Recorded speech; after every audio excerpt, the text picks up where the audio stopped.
So I've got my plan for the rest of the year, and that is to make my money back, but I'm still doing damage control with the mistakes that I've made in the recent past here.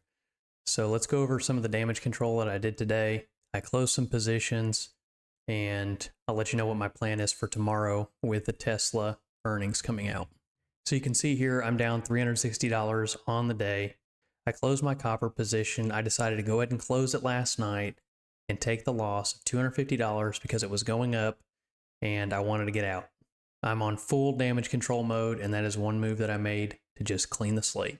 So already starting the day off in the red, we can see here that E-mini S&P 500, it closed at $276 in the green for me, which was really good to see after over a full week of nothing but red. So it was good to see some pushback there. Tesla had a big gap down drop this morning and fought its way back up. It broke 140, so it fell below there around 138, and then it made its way back up to 142. Again, not a good sign there. Let's take a look at my trades today. At around 522, that was closely after the market opened yesterday evening. I closed my copper position for a loss. You can see I paid it back for $32.75. I closed a Tesla position. That's my 180 put, which we had 18 days till expiration.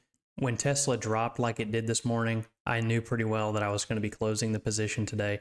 I closed that 180 put spread. That was 18 days to expiration.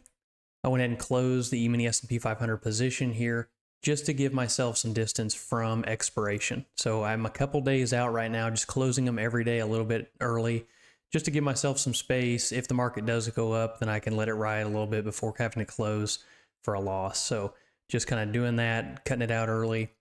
And again, this is full damage control from the mistakes that I made in the past. So this is not my normal plan. This is a damage control from a mistake. So that's my plan right now, is to close those out when I can for the E-mini S&P 500. And I do plan on holding my Tesla position one more day. We'll take a look at that while we're talking about it. So we see the gap down with Tesla. It went all the way down very close to that bottom end of the bull flag here on a really long chart. So this bull flag goes out like 5 years, right? When Tesla even started to shoot up like it did. So I'm really interested. I held on to my 175 position here just to see what's going to happen tomorrow. If it ends up going up tomorrow, that's going to give me some confidence in seeing what's going to happen at earnings tomorrow evening. So I'm kind of curious about what's going to happen tomorrow, whether or not I hold on to the position through earnings. So you can see here with my Tesla position right now, I've got 25 days to expiration, and really I don't manage until 21 days to expiration. So I'm kind of leaning more toward waiting until I get to that point before I get out of the position. But we do have earnings coming up. So I'm just kind of going to be weighing my options tomorrow. I'll give you an update tomorrow afternoon on what I decide to do before the earnings comes out. So we can see here with the E-mini S&P 500, we can see nothing but red for the past like week and a half here. We do see a green candle today. That was relieving to see, but still not very promising. We're still under the ADMA here. All the moving averages are starting to move down. We have lighter volume here on this, so that's not a very strong sign. And we didn't really want to hold the high here, so we pulled back a little bit here. So that's not really the best situation here. That tells me more that we're seeing a shelf. It's consolidating here. It's not sure what it wants to do, and we're not seeing any good sign here of a pushback up at this point. So even though we have a green day today in the E-mini S&P 500, there are no promises here, and it's good to see a green candle, but hey, when the market's going straight down, you are going to see some green. And so that's not swaying my opinion here by seeing this green candle.